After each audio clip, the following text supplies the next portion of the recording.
Good morning from Bukhara.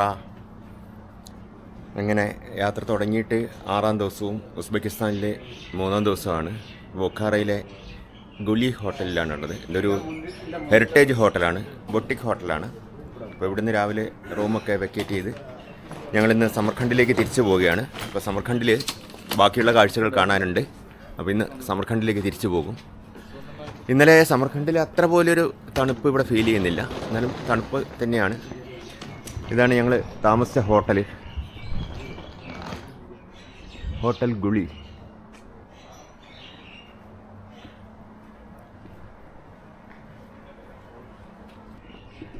എൻ്റെ കൂടെ miss Dhanesh ഉണ്ട്. ധനേഷ് കുന്നംകുളം പുന്നീർക്കളാണ്, തൃശ്ശൂർ മാധവക്കുട്ടിയുടെ നാട്ടിലുള്ള ആളാണ്. ഇവിടെ വർക്ക് ചെയ്യുന്നു.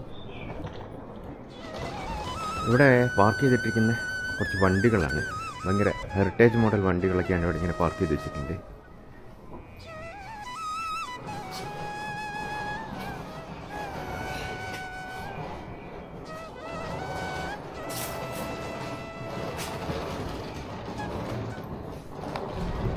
പോകാൻ റെഡിയായി, ബസ്സിൻ്റെ അടുത്തേക്ക് വന്നു. തണുപ്പുണ്ട്, എന്നാലും ഇന്നലെ രാവിലെ തോന്നിയത്ര തണുപ്പില്ല. ഇതാണ് ഞങ്ങളുടെ ബസ്സിലാണ് ഞങ്ങൾ സമർഖണ്ഡിലേക്ക് പോകുന്നത്.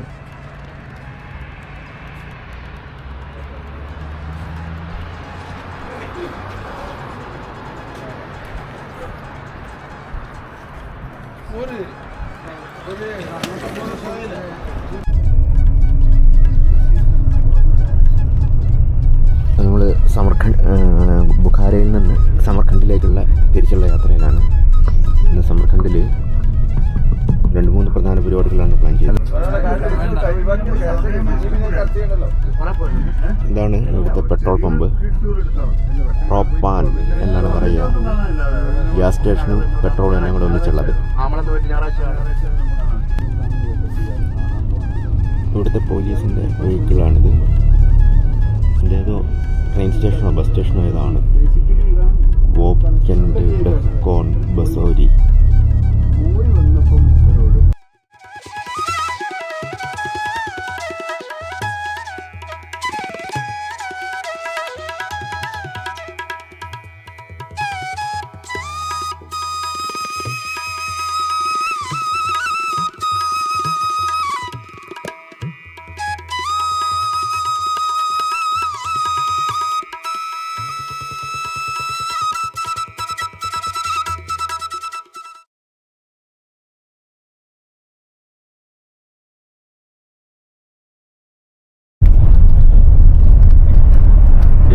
സൈഡിലൊക്കെ പച്ചക്കറികൾ വിൽക്കാൻ വന്നിരിക്കുന്ന കുടുംബാംഗങ്ങളെ കാണാം.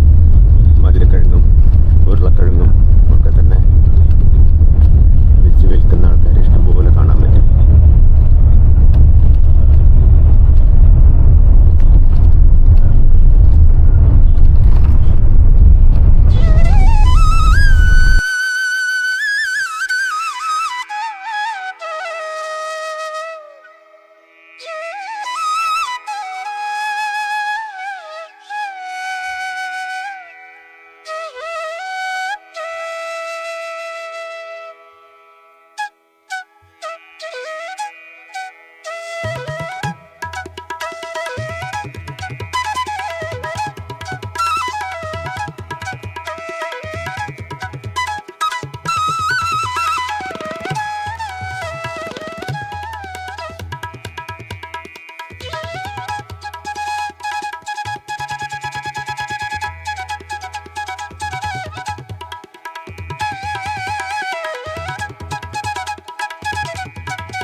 ഇവിടുത്തെ ഒരു പെട്രോൾ പമ്പാണിത്. ഈ പെട്രോൾ പമ്പിൻ്റെ അടുത്ത് ഞങ്ങൾ ഒന്ന് വാഷ്റൂം പോകാൻ വേണ്ടി നിർത്തിയതാണ്. ഇവിടെ വാഷ്റൂം എന്നൊക്കെ പറഞ്ഞ് കേൾപ്പിക്കണേ, ആൾക്കാരോട് മനസ്സിലാക്കണേ ഇച്ചിരി പാട് തന്നെയാണ്. ആംഗ്യം കാണിച്ചും ഗൂഗിളിൽ എഴുതി കാണിച്ചിട്ടൊക്കെയാണ് കാര്യങ്ങൾ ചെയ്യേണ്ടത്. എല്ലാ ഇതിൻ്റെ അടുത്ത് പെട്രോൾ പമ്പിൻ്റെ അടുത്തും ചെറിയ ഇങ്ങനത്തെ ടേക്ക് എ ബ്രേക്ക് പോലത്തെ കാര്യങ്ങളുണ്ട്.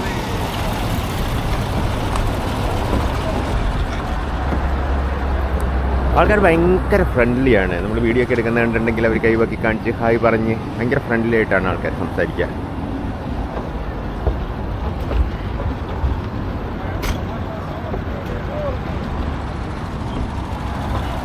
ഇങ്ങനെയുള്ള കാറുകളിലൊക്കെ തന്നെ ആൾക്കാർ ഇന്ത്യ ഇന്ത്യ ഇന്ത്യ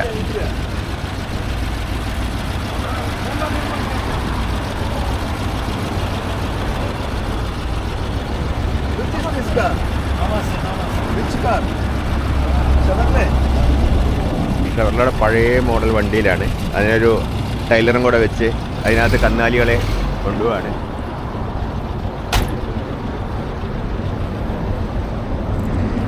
അതിങ്ങനെ കന്നാലികളെ കൊണ്ടുപോവാണ്. അങ്ങനെ 2000 ഉറുപ്പ്യം കൊടുത്ത് വാഷ്റൂം ഉപയോഗിച്ചിട്ട് ഞങ്ങളിങ്ങനെ നിൽക്കുകയാണ്. ഇവിടെ എല്ലായിടത്തും കാണുന്നൊരു പ്രശ്നമാണ്, പബ്ലിക് ടോയ്ലറ്റുകളില്ല, എല്ലാം പെയ്ഡാണ്. അത് 2000, 3000, 5000 സമയം വരെ വാങ്ങിക്കുന്ന സ്ഥലങ്ങളുണ്ട്. പുറത്ത് എവിടെ മൂത്രം ഒഴിക്കാനും പറ്റില്ല. പെട്രോൾ പമ്പിൽ പോലും ഫ്രീ അല്ല. ദൂരെ കാണുന്നത് മുഴുവൻ സോളാർ പാനലുകളാണ്. സോളാർ പാനലുകൾ വെച്ചിട്ട് വലിയ മോട്ടോറിൽ കറണ്ട് ഉൽപ്പാദിപ്പിക്കുന്ന സോളാർ പാനലാണ്. അത് തമ്മിൽ കണക്ട് ചെയ്യാനുള്ള ലൈൻസ് വെച്ചിട്ട് സോളാർ പാനലാണ് മുഴുവൻ കാണുന്നത് ദൂരെ.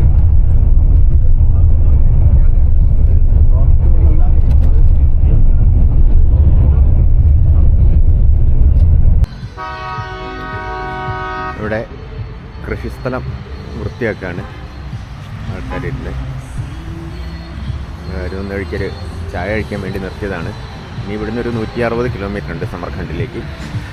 ഇതൊരു ഹിൽ സ്റ്റേഷൻ്റെ, നവോയി എന്ന് പറയുന്നൊരു ഹിൽ സ്റ്റേഷനിലേക്ക് പോകുന്ന വഴിക്കുള്ളൊരു ടൗണാണ്. ഞങ്ങൾ തിരിച്ചു പോകുമ്പോഴും അങ്ങോട്ട് ബുഖാറയ്ക്ക് പോകുമ്പോഴും ഇവിടെ നിർത്തിയിട്ടാണ് ചായ കഴിച്ച് പോയത്. ബുഖാറക്കാലും തണുപ്പ് കൂടുതലാണ് ഈ പ്രദേശങ്ങളിൽ. ബുഖാറ എത്ര തണുപ്പുണ്ടായിരുന്നില്ല.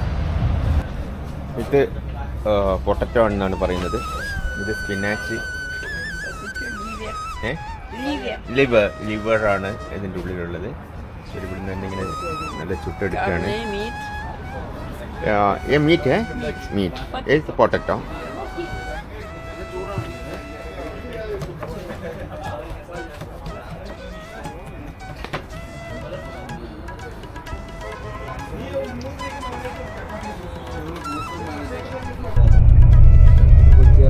അപ്പൊ നമ്മള് മഹത്തായ സമർഖണ്ഡ് നഗരത്തിലേക്ക് വീണ്ടും തിരിച്ചെത്തിക്കൊണ്ടിരിക്കുകയാണ്. അപ്പൊ ആദ്യം നമ്മൾ ഭക്ഷണം കഴിക്കാന്നാണ് വിചാരിക്കുന്നത്. അതിനുശേഷം നമ്മൾ നേരെ പോകുന്നത് ഉലൂഗ്ബേഗ് രാജാവിന്റെ അല്ലെങ്കിൽ രാജകുമാരന്റെ ഒബ്സർവേറ്ററിയിലേക്കാണ്. ഞാൻ കഴിഞ്ഞ ദിവസം പറയണ്ടായി, അദ്ദേഹം ഒരു രാജാവ് എന്നതിനേക്കാൾ ഉപരി ഒരു ശാസ്ത്രജ്ഞനായ, മാത്തമാറ്റീഷ്യനായ ഒരു രാജാവ് എന്ന നിലയിലാണ് അദ്ദേഹം അറിയപ്പെടുന്നത്. അപ്പോൾ നമ്മൾ അദ്ദേഹത്തിൻ്റെ ചരിത്രം പരിശോധിക്കുകയാണെങ്കിൽ ഒരുപാട് കാര്യങ്ങൾ ആ കാലഘട്ടത്തിൽ പ്രധാനപ്പെട്ട മറ്റ് ഗ്രീക്ക് അല്ലെങ്കിൽ യൂറോപ്യൻ സയൻറ്റിസ്റ്റുകളൊക്കെ ചെയ്തതിനേക്കാളും കണ്ടുപിടിച്ചതിനേക്കാളും ഒക്കെ കൃത്യമായ രീതിയിൽ സൂര്യൻ്റെയും ഭൂമിയുടെയും നക്ഷത്രങ്ങളുടെയും ഒക്കെ കണക്കുകളും കാര്യങ്ങളൊക്കെ അദ്ദേഹം തിട്ടപ്പെടുത്തിയിട്ടുണ്ട്. അപ്പോൾ ടോളമിക്ക് ശേഷം ലോകത്ത് ആദ്യമായിട്ട് നക്ഷത്രങ്ങളുടെ സഞ്ചാരം ക്രോഡീകരിച്ചത് ഉലൂഗ്ബേഗാണ്. അദ്ദേഹം 1022 നക്ഷത്രങ്ങളെ മറ്റോ ഒരു പുസ്തകം അങ്ങനെ ക്രോഡീകരിച്ച് ചെയ്യേണ്ടായി. മാത്രമല്ല അദ്ദേഹത്തിൻ്റെ കണക്കുകൾ, അദ്ദേഹം വളരെ സാധാരണ മട്ടിലുള്ള ഉപകരണങ്ങൾ 60 ഡിഗ്രിയിൽ ഭൂമിയുടെ സൂര്യൻ എല്ലാ ദിവസവും സഞ്ചരിക്കുന്ന കാണാൻ വേണ്ടി 60 ഡിഗ്രി അളവിൽ അദ്ദേഹം കുഴിച്ചുണ്ടാക്കിയ ഒരു തുരങ്കമുണ്ട്. ആ തുരങ്കത്ത് നമുക്കിപ്പോൾ പോകുമ്പോൾ കാണാം. അവിടെ ആ തുരങ്കത്തിലൂടെ സൂര്യൻ്റെ ദിശാപഥം അദ്ദേഹം ദിവസം ഒരു വർഷത്തോളം നോക്കിക്കണ്ടതിന് ശേഷമാണ് അയനരേഖകളൊക്കെ അദ്ദേഹം എഴുതി കണക്കൂട്ടി തയ്യാറാക്കുന്നത്. അപ്പോൾ ആ കാലത്ത് ഈ സമർഖണ്ഡിലേക്ക് ലോകത്തെ എല്ലാ ഗോള ശാസ്ത്ര വിദ്യാർത്ഥികളും പണ്ഡിതന്മാരും ഒക്കെ ഇദ്ദേഹത്തിൻ്റെ ഒബ്സർവേറ്ററിയും ഈ സംവിധാനങ്ങളും കാണാനും പഠിക്കാനും വേണ്ടി ഇങ്ങോട്ട് വരാറായിരുന്നു പതിവ്. ഇവിടെയുള്ള കെട്ടിടങ്ങളുടെയൊക്കെ എല്ലാം മോൾഭാഗം കോൺക്രീറ്റ് ചെയ്തതല്ല, എല്ലാം ഷീറ്റ് അടിച്ചിട്ടാണ് ചെയ്തിട്ടുള്ളത്. എത്ര വലിയ ബിൽഡിംഗ് ആണെങ്കിലും കംപ്ലീറ്റ് ഷീറ്റ് അടിച്ചിട്ടാണ് ചെയ്തിട്ടുള്ളത്. തന്തൂരിൽ സമൂസ ഉണ്ടാക്കിക്കൊണ്ടിരിക്കുന്ന റോഡ് സൈഡിൽ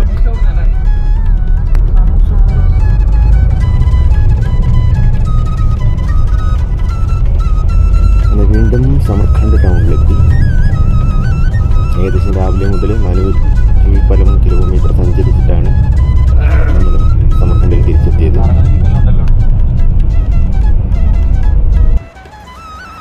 ഞങ്ങൾ ഫുഡ് കഴിക്കാൻ വേണ്ടിയിട്ട് ഒരു ഹോട്ടലിൽ ഇറങ്ങിയതാണ്. ഫുഡ് കഴിക്കാൻ പോവാണ്.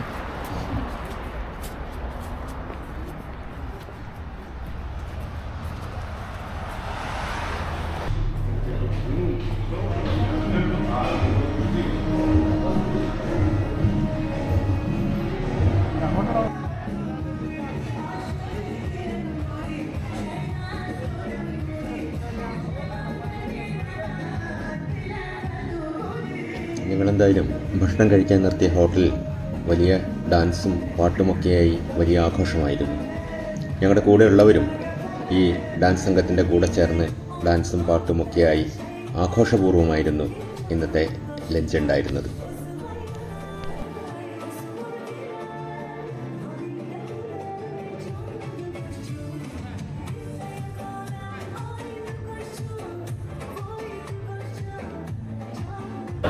അങ്ങനെ ഇവിടുന്ന് ഞങ്ങൾ ലഞ്ച് കഴിച്ചു. എന്തൊക്കെയാണ് കഴിച്ചതെന്ന് ചോദിച്ചപ്പം അതിന് പേരൊന്നും പറയാൻ നോക്കാം. White tea, black tea, rolls, meat and veg rolls, rice എല്ലാം ഉണ്ടായിരുന്നൊരു കോംബോ കഴിച്ചു. ഉച്ചഭക്ഷണത്തിന് ശേഷം ആദ്യത്തെ കാഴ്ച ഗുർ ഇ അമീർ എന്ന മൗസോളിയം ആയിരുന്നു. ഉസ്ബെക്കിസ്ഥാനിലെ സമർഖണ്ഡിൽ സ്ഥിതി ചെയ്യുന്ന ഏഷ്യൻ ചക്രവർത്തിയായിരുന്ന തിമൂറിൻ്റെ ശവകുടീരമാണ് ഇവിടുത്തെ പ്രധാന കാഴ്ച.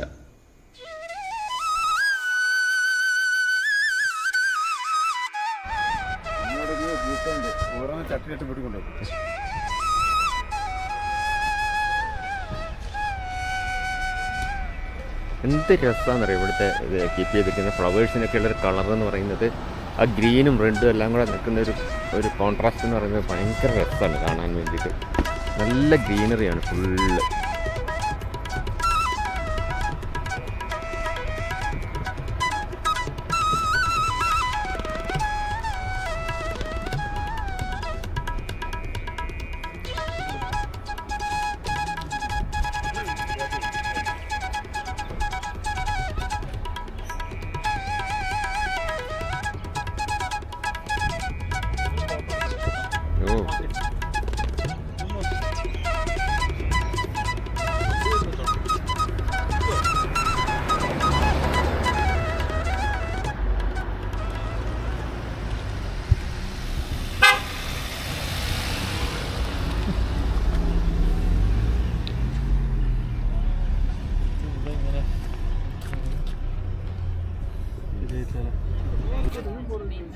ഇത് ഉസ്ബെക്കിസ്ഥാൻ്റെ ഏറ്റവും പ്രധാനപ്പെട്ട നേതാവും ആത്മീയാചാര്യനൊക്കെ ആയിരുന്ന അമീർ ടെമൂറിൻ്റെ മക്ബറയാണ്.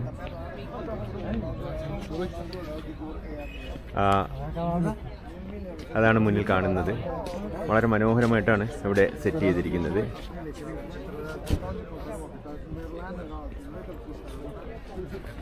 എൻട്രി ടിക്കറ്റ് ഉണ്ടെന്നാണ് തോന്നുന്നത്.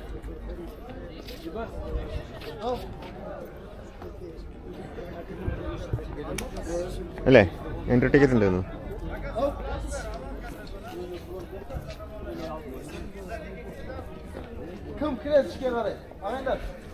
ഇവിടെ ഏറ്റവും പ്രത്യേകത എന്ന് വെച്ചാൽ നമ്മൾ ഇന്ത്യക്കാരൻ തിരിച്ചറിഞ്ഞാൽ അപ്പോൾ ആൾക്കാരെ നമസ്തേ എന്ന് പറയും നമ്മളോട്.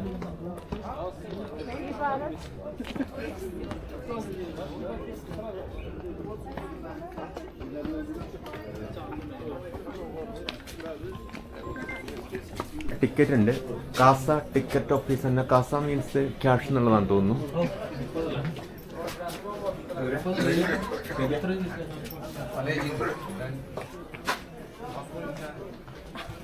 ടിക്കറ്റ് എടുക്കാൻ വേണ്ടിയിട്ട് ഞങ്ങൾ നിൽക്കുകയാണ്. 30,000 സോമാണ് ടിക്കറ്റ്. ടിക്കറ്റ് എടുത്തിട്ട് നമ്മൾ മക്ബറയുടെ ഉള്ളിലേക്ക് പോവാണ്.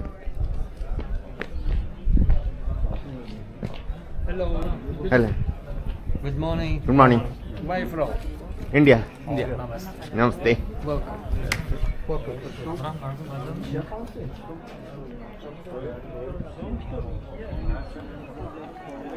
കാബൂളിലെ ബാബർ ഉദ്യാനം, ഡൽഹിയിലെ ഹുമയൂണിൻ്റെ ശവകുടീരം, ആഗ്രയിലെ താജ്മഹൽ തുടങ്ങി പിൽക്കാല മുഗൾ വാസ്തുവിദ്യകളുടെ സമാപന മാതൃകയിൽ പേർഷ്യൻ മംഗോളിയൻ വാസ്തുവിദ്യയുടെ ചരിത്രത്തിലെ ഒരു പ്രധാന സ്ഥലമാണ് ഇത്.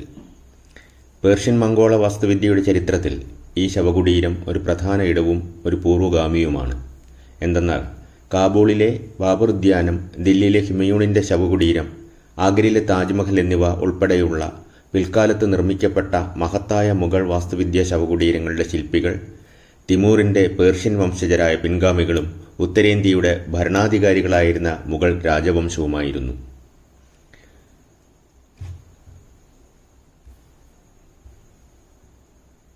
ഈ വാസ്തുവിദ്യ സമുച്ചയത്തിലും അതിൻ്റെ താഴെ ആകാശ നീലിമയുള്ള അഴകുള്ള താഴികക്കുടത്തിനും താഴെ തിമൂറിനും അദ്ദേഹത്തിൻ്റെ പുത്രന്മാരായ ഷാറൂഖ്, മിരാൻ ഷഹാൻ, പൗത്രന്മാരായ ഉലൂഗ് ബേഗ്, മുഹമ്മദ് സുൽത്താൻ എന്നിവരുടെ ശവകുടീരങ്ങൾ ഉൾക്കൊള്ളുന്നു.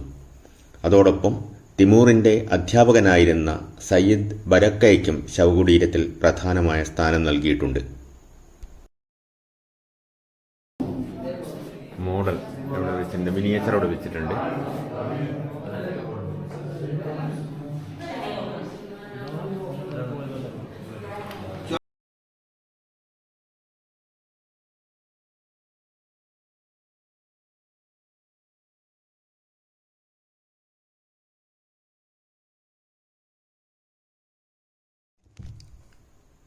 പതിനാലാം നൂറ്റാണ്ടിൻ്റെ അവസാനത്തിൽ മുഹമ്മദ് സുൽത്താൻ്റെ നിർദ്ദേശപ്രകാരം ഈ സമുച്ചയത്തിൻ്റെ ആദ്യ ഭാഗം നിർമ്മിക്കപ്പെട്ടു. ഇപ്പോൾ മദ്രസയുടെയും ഖാനകയും അടിത്തറകൾ, പ്രവേശന കവാടം എന്നിവയും 4 മിനാരങ്ങളിൽ ഒന്നിൻ്റെ ഒരു ഭാഗവും മാത്രമേ അവശേഷിക്കുന്നുള്ളൂ.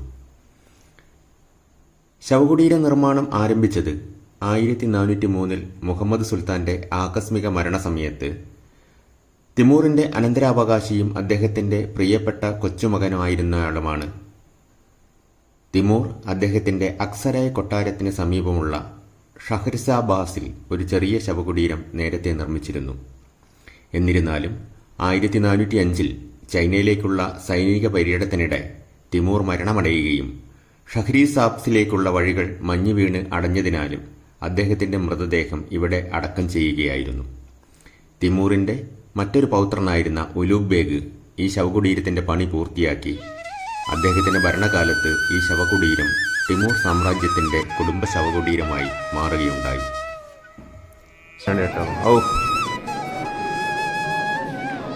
കംപ്ലീറ്റ് ഗോൾഡൻ ഇതിലാണ് കൊടുത്തിരിക്കുന്നത്.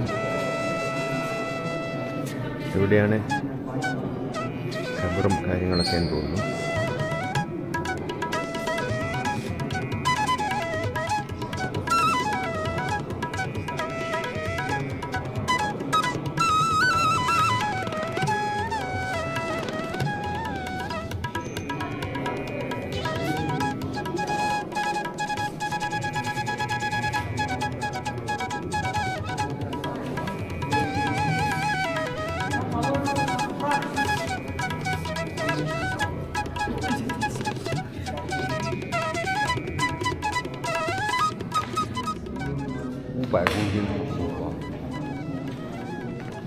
太凶了。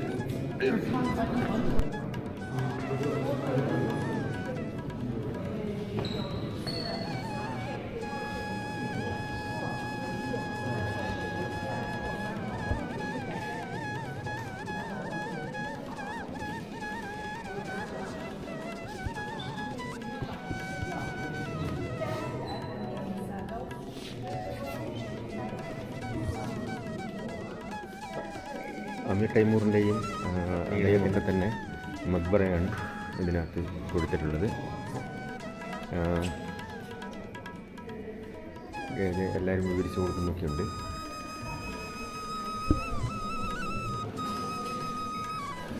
വളരെ മനോഹരമായൊരു നിർമ്മിതിയാണ്. കാണേണ്ട കാഴ്ചകൾ തന്നെയാണ് ഇതിനകത്തുള്ളത്. എല്ലാം കംപ്ലീറ്റ് ഗോൾഡ് പ്ലേറ്റഡ് ആണെന്ന് തോന്നുന്നു. കംപ്ലീറ്റ് ഗോൾഡൻ കളറിൽ തന്നെയാണ്. മുകളിലേക്കൊക്കെ തന്നെ കംപ്ലീറ്റ് ഗോൾഡൻ കളറിലാണുള്ളത്.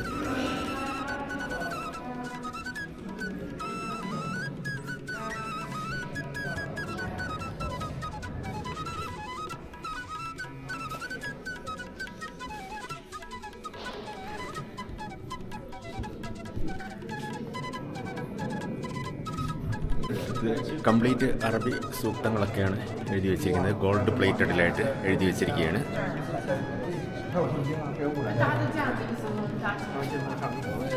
അതുപോലെ തന്നെ ചുമരുകളൊക്കെ മാർബിളിലാണ് നിർമ്മിച്ചിട്ടുള്ളത്.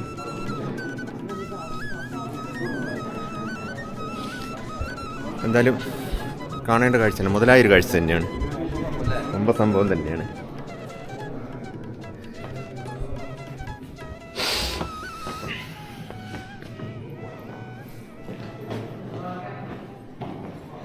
ഇവിടെ തൈമൂറിൻ്റെ എംപയർ ഇവിടെ രേഖപ്പെടുത്തി വെച്ചിട്ടുണ്ട്, എവിടെയാണ് ഉണ്ടായിരുന്നതെന്നും. ഇതിൽ ഡൽഹി അടക്കം കാണിച്ചിട്ടുണ്ട്.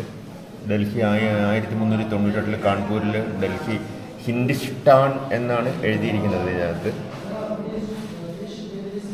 ഇവിടുന്ന് സമർഖണ്ഡിൽ നിന്ന് ഇങ്ങനെ വന്ന ഒരു യാത്രകളൊക്കെ ഇവിടെ രേഖപ്പെടുത്തി വെച്ചിട്ടുണ്ട്. ഡൽഹി, ആഗ്ര, കാൺപൂർ, ഗംഗ, കശ്മീർ.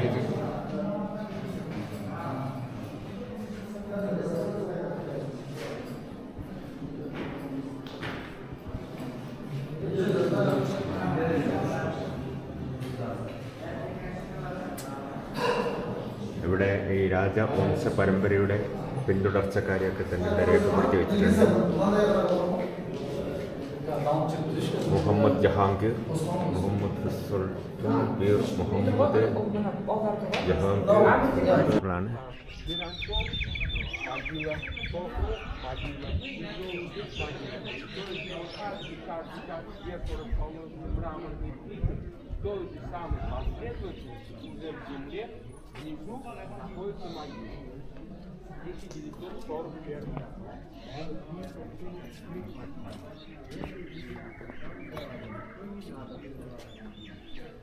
ഹായ് ധനേഷ്,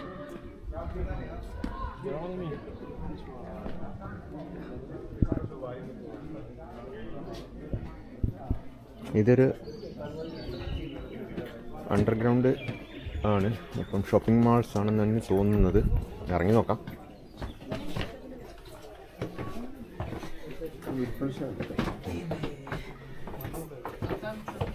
സോവനീർ ഷോപ്പാണ്.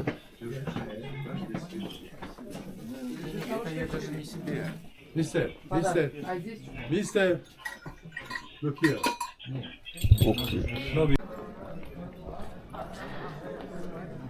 സോവനീർ ഷോപ്പിലൊക്കെ ഭയങ്കര വിലയാണ്. സോവനീർ ഷോപ്പിൽ ഭയങ്കര കത്ത് റേറ്റ്. 60,000-70,000 സോമ ചെറിയ സാധനങ്ങൾക്കൊക്കെ.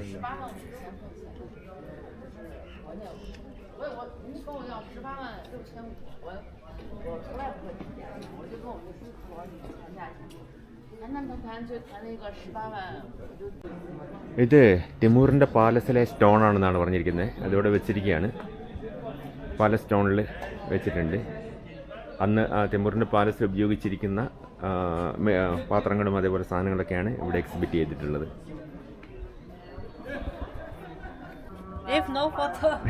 നമ്മളിവിടെ വാഷ്റൂമിൽ വന്നതാണ്. അപ്പം വാഷ്റൂമിൻ്റെ ചുമതലയുള്ള ആൾ എന്തായാലും ഇന്ത്യയെക്കുറിച്ച് വളരെ നല്ല അഭിപ്രായമൊക്കെ പറഞ്ഞു. ഷാരൂഖ് ഖാനെ കുറിച്ചും അമിതാഭ് ബച്ചനെ കുറിച്ചൊക്കെ ചോദിച്ചു. കുറച്ച് ഹിന്ദി അറിയാം, കുറച്ച് ഇംഗ്ലീഷൊക്കെ അറിയാമെന്നാണ് പറഞ്ഞത്.